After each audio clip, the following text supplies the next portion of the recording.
Assalamu alaikum. Well, we all saw what happened to us last week about the helicopter crash. And we are sad. Up to now, we're still crying about the death of our officials. They die in the line of duty,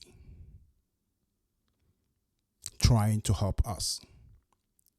We're still sad. We're still thinking about it. And I know that our officials are investigating about it. But we as Muslims, whenever that would happen, any calamity, any death in the family, any pain, all we say, Inna lillah wa inna ilayhi raji'un. From Allah we come, and for Him is our return. Apart from that, we continue doing dua for the lost ones. Nothing more than that. Nothing more than that. Mr. President of Ghana, my name is Yusuf Idris. Why am I doing this video? I see a crop of Ghanaians. Everybody putting microphone right in front of them, talking nonsense about this calamity that hit us so hard. More especially to the so-called prophets. Oh, they say they could have averted, they could have stopped that from happening. They call for it. They say, oh, this would have been stopped if we had come to them. Mr. President, do not allow this crop of people to put fears in the Ghanaian society. They are all crooks. They are all criminal. No man on the face of the earth that can stop another man from dying. When the time comes, every man, according to us Muslims, we have an appointed term. When the time comes, not even an hour would pass. You would go. Some people would go in the morning. Some people will go in the afternoon. Some people will go in the evening. Old, young, youth, strong and healthy. We would all go. So in a journey that we would all go, what makes you think that you can stop me from going? Whether we like it or not, we are going. Whether we like it or not, we would go. The time hasn't come for you. Nobody on the face of the earth can stop any man from dying. No single person. When the time comes, you got to go. We were here. When the nation prophet, they called him, he said, our chief imam will not see the end of the year. It's been like 8 to 10 years now. The man is still standing, about 115 years, if I'm right.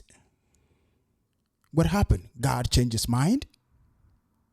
This is the man they call the nation prophet. He prophesied that our chief imam would die, will not see in December. It's been like 8 to 10 years now. What kind of God is corresponding to them about this evilness? With all the problems that we have in Ghana, the God that they're telling us that He communicates with them every day to tell them that this man would die, that man would die. Why can't He provide us with electricity? Why can't they talk to that God to provide us with good water? Why can't they talk to that God to stop the youth from begging on our streets? If they have anything to stop, we lost 8 people last week. We're still mourning. We're still sad. We're still in pain. 8 people. But then again, these people called prophets, they forgot that on the streets of Accra to Kumasi, almost every day, every week, somebody would lose their lives there. In a year, we sit down and calculate how many deaths we see from Accra to Kumasi Road. Don't you think that would outnumber the number of deaths that happened this last week? These 8 people, brothers, family, fathers that lost their lives. If there is anything they want to protect, they should start protecting telling God that people are dying on the street of Accra to Kumasi every day, because when they do that, nobody will hear them, because it's ordinary Joes that die on that street. But they know that when they come out and say something about any high official, they will get the attention. Their church will be full with different preaching, bringing money to them. Mr. President, I promise you by Allah, if you don't bring sanity, if you don't start bringing these people to jail, they would make your governance miserable. That is their goal, to make the country ungovernable. It's about time we put them behind bars.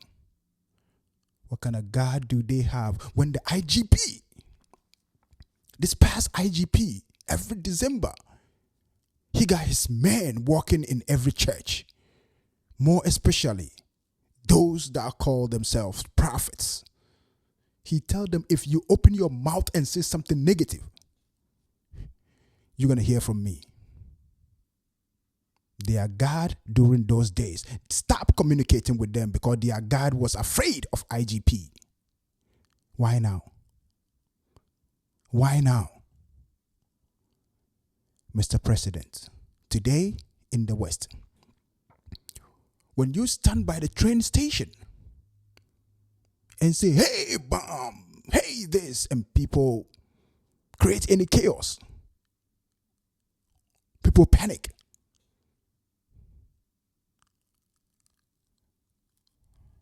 The law is going to deal with you, even when you are joking. But look at these people. They said this man would die, that man would die. Why are they not saying ordinary people on the street, the carpenter, the mason, the engineer, the local guys carrying both fruit on the street would die? Why wouldn't they say that? Are they not humans? Because they know that when they target you, the leaders of our society, it's easy for them to bring cash to their churches. It's about time we stop them. Can they go and do that in Mali? Even though the president of Mali today doesn't believe in this nonsense, but he would deal with them. Can they do that in Burkina Faso? They cannot. Even though he doesn't believe in this nonsense, but he would deal with them. Can they do that in Rwanda? He would deal with them. I know this my video may come too early, but it's about time, Mr. President, to deal with these people. Don't even give them any room. We have to deal with them. They are the problems of our society. I don't live in Ghana, but we watch Ghana every day from distance. We know what is happening. We know what is killing us. Those are the people that kill us. Those fake prophets, pastors, everywhere you go. Nobody can stop a man from dying when the time comes. Mr. President, the favor I want from you, Mr. Asiru Nketia, I know you guys are doing a great job. It's about time you guys bring these guys to justice, to shut them up permanently. It's too much nonsense going on. Thank you, and may God bless you. May God bless Ghana. Assalamu alaikum.